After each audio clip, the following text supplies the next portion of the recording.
What's up, gamers? Aaron Shack here with another episode of the Shackcast. This is episode 12. Are live service games the future? Well, that's an interesting question, and let's talk about what live service games are. Some of the most famous ones could be battle royales like Apex Legends or PUBG, Fortnite. Other examples could be Overwatch, Rainbow Six Siege, Call of Duty, Warzone, Path of Exile, Grand Theft Auto Online, Destiny 2, of course, The Division, which is a Tom Clancy title, Marvel's Avengers, even Anthem attempted to be a live service title. But let's just talk about what are the pros and cons of live service games. Will we be seeing lots of live service games in the future? And does that necessarily affect the future of games? Is this a next level of evolution here? You know, we sort of questioned that when Battle Royales came out. We kind of said, okay, does every multiplayer game now have to have a Battle Royale mode? Is that sort of the cheat sheet for multiplayer content, just to sort of give people a sandbox and be like, okay, there you go. You know, just go play, make up your own stories. You know, here's all the tools, there's the guns. We'll drop you in the map and you make your own stories, your own adventures. We don't need to do a campaign. Even Battlefield is sort of leaning that direction as well, with this latest entry being multiplayer only, and they're almost essentially that way to begin with. They are games that require continuous maintenance and are constantly playable, and they oftentimes want you playing as long as possible, and so there's oftentimes incentives for that. There's cosmetics you can unlock, or different characters, or weapons, or there might be incentives to spend money to get perks in the game, whether it's just cosmetic stuff, or in some cases there have been pay-to-win scenarios in certain games, which is certainly frowned upon. But how did we get to live service games? Well, I think, personally, historically, that this probably started with DLC, downloadable content, and eventually led into season pass type content, which eventually led into, hey, why don't we just make a game that is not really intended to end? It's just a continuous adventure that we can keep adding on to, and monetarily, it could be successful for us, right? From the developer and publisher point of view. So one of the early examples I think of when it comes to DLC, probably one of the first DLCs I got was on the original Xbox with Tom Clancy's Splinter Cell. There were 2 levels, 2 new maps that you could download that extended the storyline of the game and wrapped up some loose ends, and had you sneaking around as Sam Fisher once again in his first outing. And it really was something that I was like, I never wanted the first Splinter Cell game to end. When it came out, I was like, this is so much fun. And then when I saw that they introduced 2 new levels afterward, I was like, wow, what if they just kept doing that instead of us having to wait like 5 years for a sequel or something to a game? What if they just, as they're able to, just, put out new maps and let Sam go on different adventures, and eventually you could start telling a second story. You could wrap up the events of the first story, and he could go on other adventures, and so that's the advent of that. But then the season pass came along, which I'll talk about Batman Arkham Knight in this circumstance. Season passes came along, and a lot of it's for multiplayer games as well.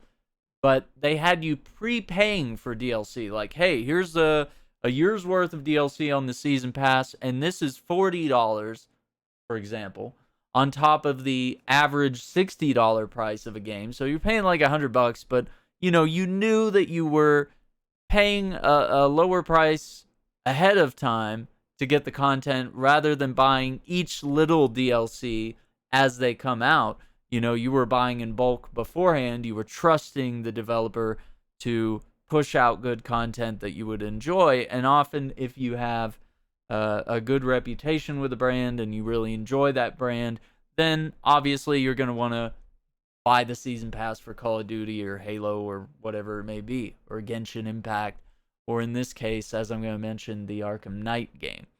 Now, with Arkham Knight, they had different campaigns that were sort of optional and additional, right? And you paid for these.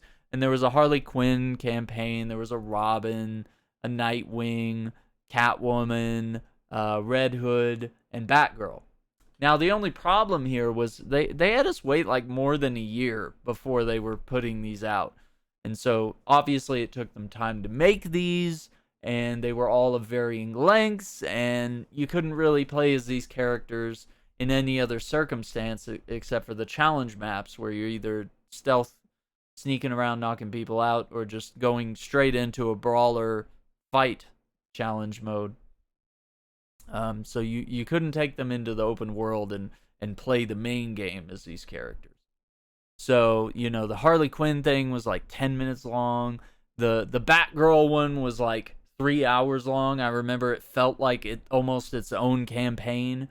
3 or 4 hours. And you had Red Hood that was like 10 or 15 minutes. Like, it was such a varying experience that at the end of the day, and especially looking back, I was like, I'm not sure it was worth all that money. They should have just given us that for free, or just had that packaged in as part of the game and just not just issued that later on. Should have just delayed the game if the full content of the game wasn't ready. And I felt kind of gypped on that one. So that's often a side effect of season passes. So then we get into live service games. Now that we've kind of talked about maybe some of the origins here, I think there's some examples of things that are not necessarily what we might call a live service game, because there's another name for this. But MMO, a massive multiplayer online game. Things like, especially early on, Dark Age of Camelot, World of Warcraft, stuff like that, right? These are games where you pay a subscription and you play online with other players, and the developers are continuously adding content, coming out with expansions, giving you more things to do, balancing things with patches, and years go by and they keep working on the game. And if you enjoy the game, then you re-up your subscription, you continue playing. And not necessarily all MMOs have to be a monthly subscription, which is where we get into a game like Destiny. Now, the first Destiny comes out in about 2014, and we get the experience of creating our own character based off of one of the 3 classes. You're able to create your character and experience the story through your character. You're able to continue playing the game and unlock new guns and level up your class and level up skills and play with other players and do raids together. A lot of things that you see in MMOs. And Destiny, when it came out, it was very confused. It was trying to be a first-person shooter. It was definitely Bungie, the makers of Halo, going to the next evolution of what do you do next after Halo, especially when it comes to science fiction first-person shooters. Well, you go open world. You go outer space, multiple planets, multiple stories, different alien races to mostly destroy, but interact with, in a sense, and to try to save the galaxy, save the universe, whatever it may be. And you're able to do strikes together, and there's PvP content, and you're constantly adding new maps to that. You're adding new guns, you're adding new raids and dungeons and things. And so over time, you're expanding the game. And eventually, as Destiny 2 comes out, they eventually learn to sort of embrace their MMO roots and to quit denying that that's kind of what Destiny is. It's all these things. And so that's an example of games as a service. And of course, we see Tom Clancy's The Division come out and sort of do that same looter shooter type formula of, different guns, different gear. You're in a location, New York in the first game, Washington, D.C. in the second Division game. And, you're going through these events, and occasionally they add DLC and stories, and, they balance stuff with gear and guns to make the game fair. They're constantly updating it and telling more stories as you play the game. And so these are examples of how, listening to your audience and knowing what you're doing and making games of that type seem to work out pretty well. Games like Fortnite, you've seen it evolve from what once was sort of a single player co-op, building bases and fighting off zombies type experience to this battle royale, ever evolving, ever changing map that's always adding new characters from pop culture and stuff, and always allowing you to live all these amazing adventures. Whether you like Fortnite or not, you sort of have to admit that they've revolutionized the formula here. And we see that with Apex Legends. They're always adding new characters, new maps, and although it's a battle royale multiplayer focused game for the most part, they have had PvE events, which are player versus everyone events, sort of cooperative type events where you're not really fighting against other players, you're fighting more against bots or some sort of controlled CPU opponent, whatever you want to call it, AI opponent. So you have things like that. Then you have, like Rainbow Six Siege, where they're always adding new maps and new characters. Same with Overwatch. But the core gameplay doesn't really change very much. It's very much, good guys versus terrorists, hostages versus bomb defusal team, whatever it may be. You're saving hostages. You have, a team planning a bomb or a team defusing a bomb, things like that. Even Halo has kind of wandered into that, and with Halo Infinite, it seems like it is launching as a live service game that they're going to have a campaign, and I guess they want to sort of, with the name Halo Infinite, it seems like they want to sort of just occasionally maybe add on to the campaign every now and then, and not have to make numbered sequels. They can just sort of reboot the world and make this their own universe and tell their own stories. And it seems the same way with their multiplayer, that they want to sort of keep people engaged. And since Halo is a timeless classic of first-person shooter science fiction, they want to continuously add maps and, customizable armor for your characters, and they want to enter the competitive scene of esports and all that with Halo. But one of the pitfalls that we're seeing with Halo Infinite is that the co-op campaign will launch 3 months post-release, and Forge mode, where you create your own maps that you can play in the game with your friends, is 6 months out from release. So some games use the live service game, games as a service type moniker to release content that's unfinished or not ready yet, or to put out the main game, but the other features that you're used to will come along later. We'll fix it in post type mentality. And I think that's dangerous. And I think we can't necessarily let that go unspoken, unargued, even though it's Halo, and even though we know it's going to be awesome, and even though a lot of people seem to care more about multiplayer than storyline. For me, Halo has always been a co-op campaign game. That's always the part I enjoyed. I was never really good at the multiplayer stuff, and I always just found it not fun, angering, and humiliating at times. But I had a really good time playing some of their beta stuff and for Halo Infinite, and I had a blast, and I'm much better at the game now, I guess, since I had really put in so much time on Destiny. I've sort of learned to understand the flow of gameplay, and with a good team, it can be really fun. I think with friends, I would enjoy it a little more. But I still see Halo as this science fiction world that I want to put myself in and I want to experience. So we have things like that. Then we have Anthem, which sort of takes the games as a service, the live service formula, and they basically just disregard every other game out there. They just say, "Oh, we know what we're doing. We don't need to listen to the community. We don't need to look at what Destiny or the Division or Warframe did wrong and try to not make the same mistakes." No, they pretty much just made all the same mistakes and, disregard their player base, didn't really listen to any sort of feedback. There has to be sort of a communication there. There has to be an interplay, even though the developer might be the adults in the room and they are the ones that understand what is practical, what can actually be done. But I think at the end of the day, they have to take feedback from the players, filter through that, and see, okay, what here do we want to listen to? What here is actually good and helpful? And what of these suggestions can we actually get something done and add something meaningful to the game?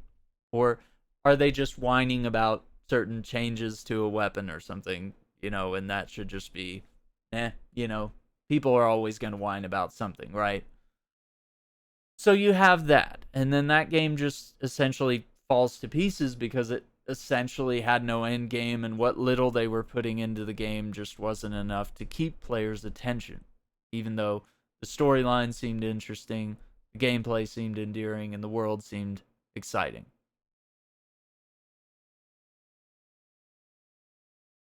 Okay, brief pause there. So you have the downfall of Anthem, right? We see what happens when things don't go right with the live service game. A game that had a lot of potential and a big, beautiful world that could have been expanded upon, that I would have actually liked to have seen. BioWare is really cool. We enjoyed the Mass Effect games, and we thought, oh, with Anthem, this sounds really fun. People getting in big mech suits, kind of. It was a good representation of what Iron Man could be like in a video game, in my opinion, and we just never really got to see it fully established.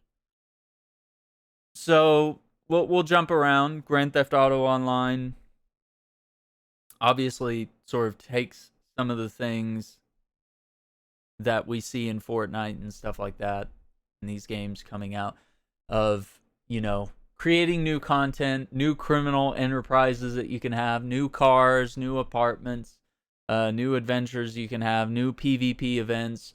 They essentially added the ability to create your own racetracks and make your own routes throughout the city and the world. So they created a sort of ever-evolving world and storyline, right?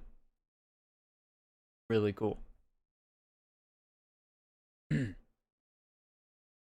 And what they've mentioned that they're going to do with Grand Theft Auto 6, with the online and I don't know, maybe even the main story or however that may carry out, is that they do want to sort of take the Fortnite formula and have the ever-evolving map and, just really have people immersed in the world of Grand Theft Auto, creating their own criminal enterprise, and always wanting to jump on and play, and always having some content for you to enjoy. So that's what live service games do, right? So, the pros of a live service game is if they're able to create something that you want to be a part of, right? With Destiny, it was the ultimate sci-fi adventure with friends, right? And it blended sci-fi with sort of almost a Knight's Tale type fantasies of mixing that sort of medieval fantasy, almost a Dungeons and Dragons type thing of going into dungeons and raiding and defeating monsters and looking for loot and stuff like that. It's that classic fantasy that we all know of, but with the sci-fi twist, obviously, and with guns, right? So, they're able to do that, but they only the way Destiny did it was that content had to be rolled out occasionally. Because I mean, they could make a main story that's 20 hours long, let's say, and then things like The Dark Below might have only been a 3 or 4 hour campaign expansion with a raid that eventually introduces you to some big final boss type character. And we see that with each sort of expansion that's added to the game. There's usually, a couple of months go by, and it seems like every fall there's like a big expansion, or maybe in the first quarter of the year in some cases.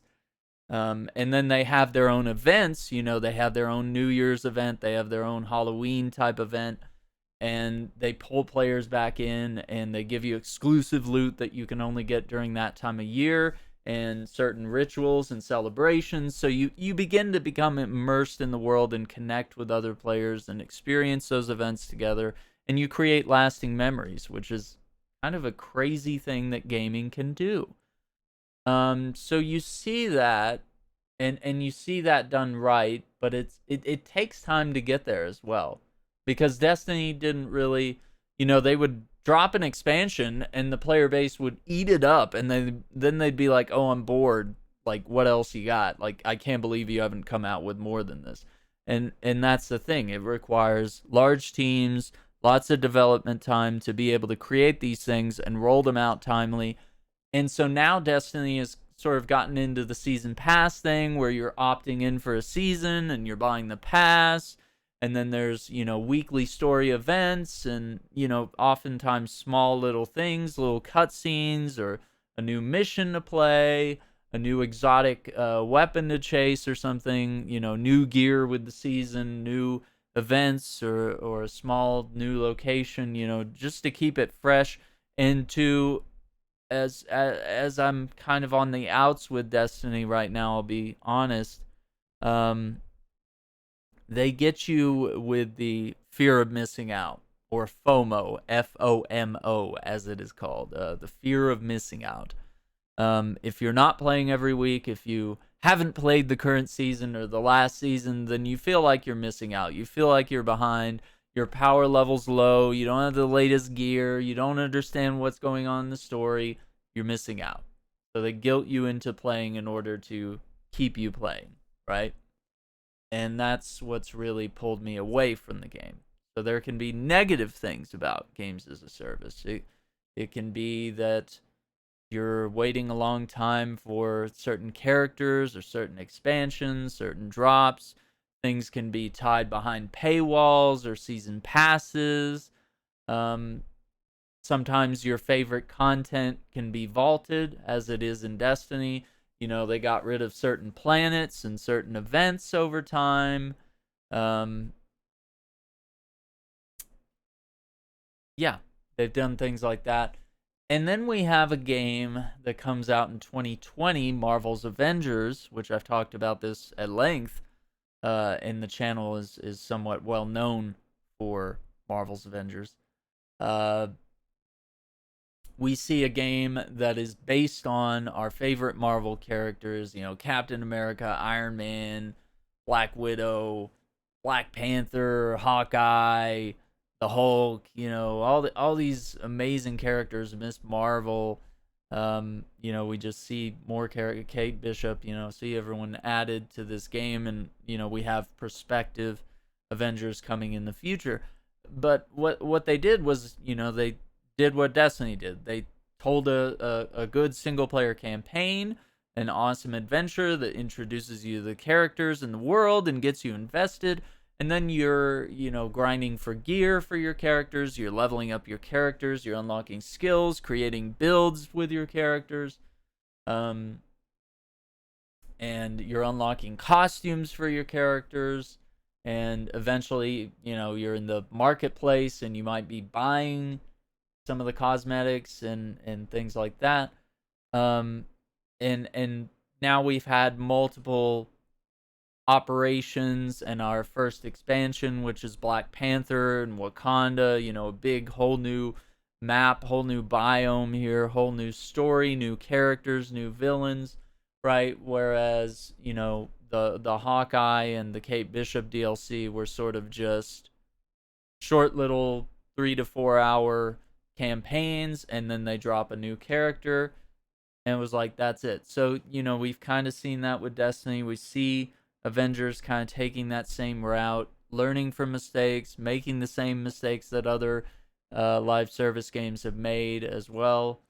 And, occasionally having a line of communication with the community, but also at certain times being completely silent, because a lot of the Marvel properties, everything has to be approved, everything's got copyrights, everything's hush hush. You can't talk about something until you've been given the clearance to do so, and you don't want to promise features that you can't fulfill those promises on, which is another downfall of live service games, is oftentimes promising something and then delivering something else, or not being able to deliver exactly what was promised, and you can let the fan base down, certainly there. So with Avengers, it seems like a no-brainer, right? One of the ultimate ideas for a live service game is taking a comic book property with characters that you can tell endless stories with. There's decades worth of comic book stories with the Avengers, with the Justice League, or even just with individual characters like Batman or Superman or Captain America or whoever it may be. There's so many different stories that have been told with these characters, and so the ability to just plop them in a video game and just say, hey, well, this year we're going to do this storyline, and this storyline, we're going to cover Civil War, or in this one we're going to cover, War for Wakanda, whatever it may be. We're going to drop all this in. It's kind of the ultimate idea, and that's why I sort of reject the idea of, should Avengers have been a linear single player, or just a co-op game, or just a storyline game where it's just a narrative experience like Marvel's Spider-Man, made by Insomniac? Should it have just been like that, where it's, hey, it's just the Avengers, here's the one adventure, it's 20-30 hours long or whatever, maybe a little open world to explore or something, but like once it's done, there's really no reason to keep playing. We're not going to add any sort of story content. You'll just have to wait 3 to 5 years for the next sequel, and there you go. Well, with the live service game, you don't have to wait that long. Now, you do have to wait, but it's usually more of months or something like that. And of course, we're in COVID-19 pandemic now, so it's like developing is even more difficult. Teams are working remotely, so content is coming out slower than would normally be. And certain studios have adapted to this very well, other studios less so. But it can be agreed upon that it is putting a lot of pressure on people, and it is very difficult to adapt and change with this, and to create content in a timely manner. It is difficult. So you have this ultimate idea of being able to do that, and to add new levels, new locations, new characters. The Thor campaign sort of teased that Loki exists in this universe, and that Thor is chasing after him and will inevitably encounter him. And we've seen little teases about Wanda, Scarlet Witch, and Doctor Strange, and Captain Marvel, obviously being idolized by Miss Marvel, seeing a poster of her on the wall, seeing that there's going to be this big Kree invasion in the future. We see where the content in the game is leading. It's headed to some sort of, big intergalactic battle, for the Avengers to defend Earth, and inevitably for Captain Marvel to hopefully come out in some sort of DLC and join up with the Avengers and try to stop this threat. So I think there are certain games where that makes sense. So are live service games the future? Maybe, but I think you have to be careful because not every game needs to be a massive open world game. Not every game needs to be a live service game.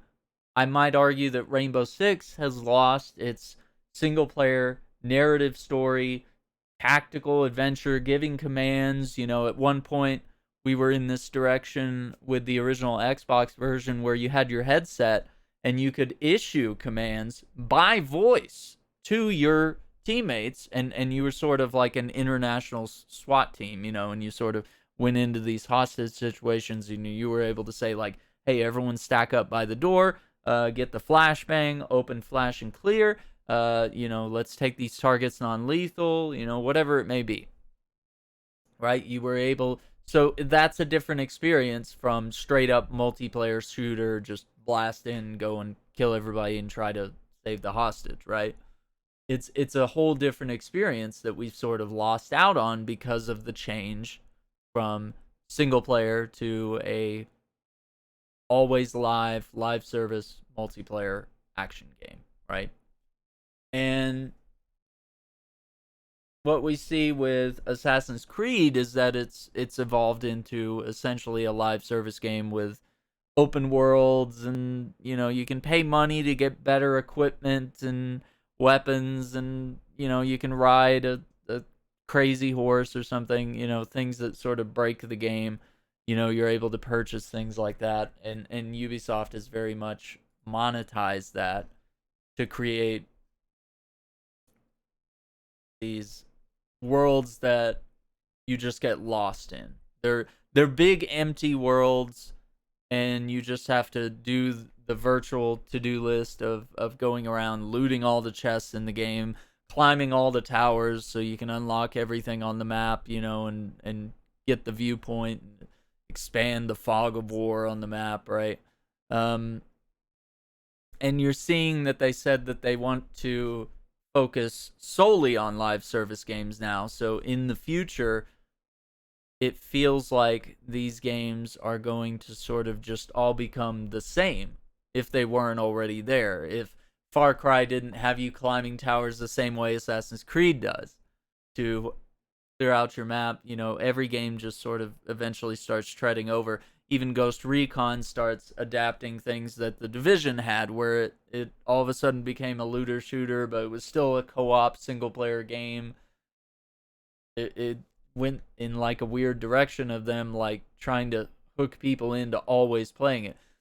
And then they have something like this X Defiant game that we're, hearing about and seeing, where it's combining Splinter Cell and Rainbow Six and Assassin's Creed and all their favorite things into some punk rock infested Counter-Strike type event game. And it's just not true to the Tom Clancy name, and it just doesn't. It becomes too video gamey, too fictionalized, and it's just not true to the properties. Tom Clancy was not an edgy punk rock inspired, he was dark, real world, realistic fiction based on a near future of spies and war and governing and espionage, all these various links, right? And so it makes it difficult for a traditional Assassin's Creed to be made, or even a new Splinter Cell, because it just doesn't fit the live service model. A third-person stealth game, or Prince of Persia as a platforming game, none of it fits their new way of doing business, which is to keep you always playing, always spending money, and always being a part of their worlds. So we've discussed different ways where live service games can be really great. We've discussed ways they can be really toxic. They can be monetized. They can be dangerous. They can be fun, but they can be unnecessarily open and just cluttered with random to-do lists of just boring things to do, just fluff to make the game seem bigger and longer. And so that's kind of where we get along to, uh, is this the future? Well, let's talk about a game that came out this week, Guardians of the Galaxy. It's a single player action adventure science fiction based on the Marvel property, but it, as a video game, it's allowed to go its own way. It's not tied to the Marvel Cinematic Universe. It's not tied to Marvel's Avengers. It's not tied to the Marvel Spider-Man stuff. It's a totally different studio with their take on these characters. And it's being praised because not only is it a great game, it seems like Mass Effect meets, with the decision making and conversational choices that you can make, and the third person action adventure, and a really unique combat system that kind of reminds me of Avengers, but it also reminds me of Mass Effect in the way that you're commanding the members of your team and you're becoming the leader of the Guardians of the Galaxy. You're always talking with the characters and joking around and trying to make the team come together as Star-Lord. And so it's telling this really beautiful story, and it seems like they captured the world in a beautiful way. And as much as I would like it to be a live service game, because I would like to see more adventures with the Guardians after this adventure is over, rather than having to wait 3 to 5 years for a sequel, I think it's perfect because it's linear.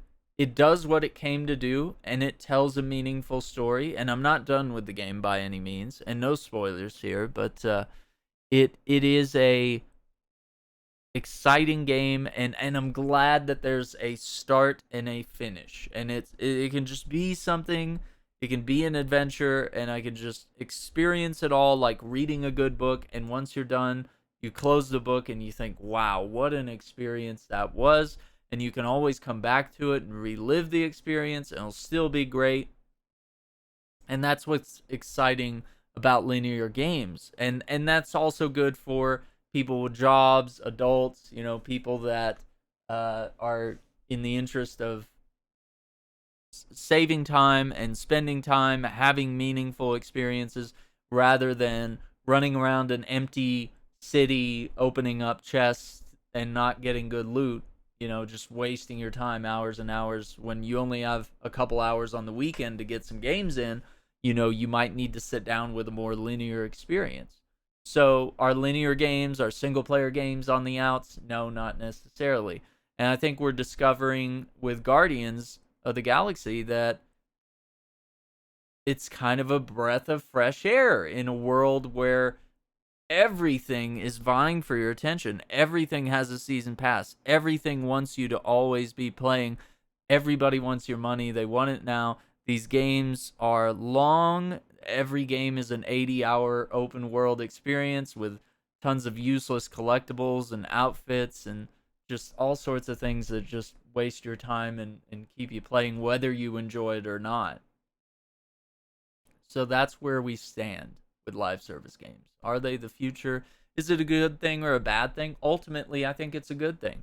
Live service games can be really cool, but it is scary when you see a company like Ubisoft saying, hey, we're going to go this direction, like, that's our new plan. Like, that's just what we're going to do. That's scary. Not every game needs to be this way.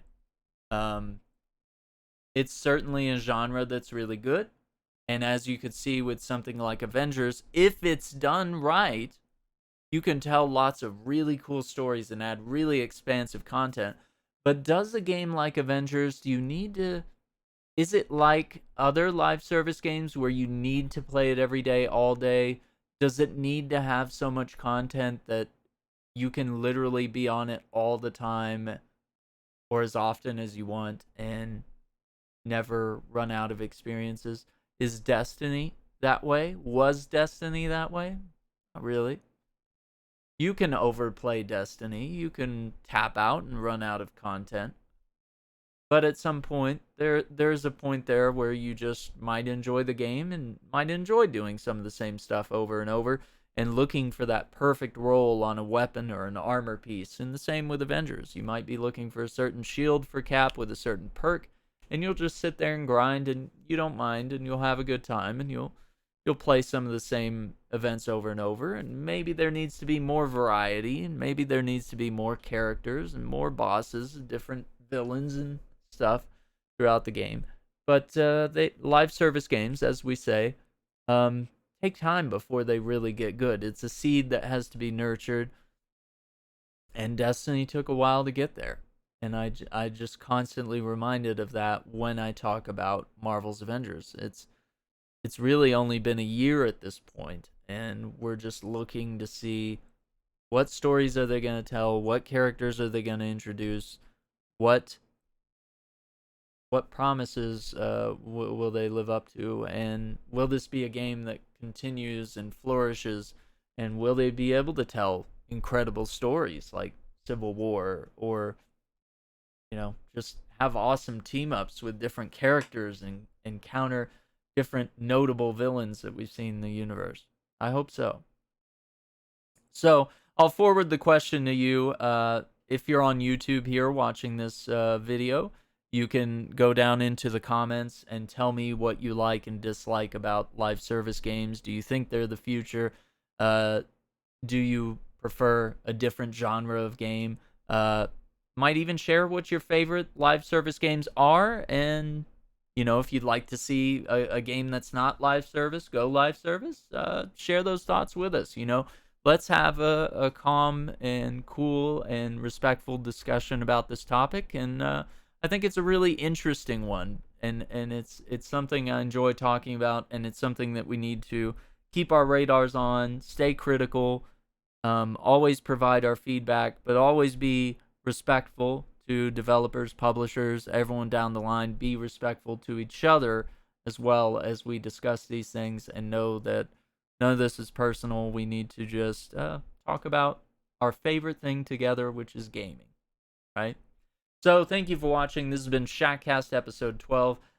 You can find us on Spotify, Apple Podcasts, and of course here on my YouTube, youtube.com/AaronShack64. You can hit me up on Twitter at AaronShack64TV. That's AaronShack 64TV. If you want to share a future topic you'd like me to cover in a future episode of the Shackcast, definitely tweet at me or leave it down in the comments down below on YouTube. I'll definitely check those and interact with you guys and take the discussion further. I'd definitely like to hear your feedback. So once again, I thank you for listening. Thank you for watching, and we'll see you on the next episode. Take care.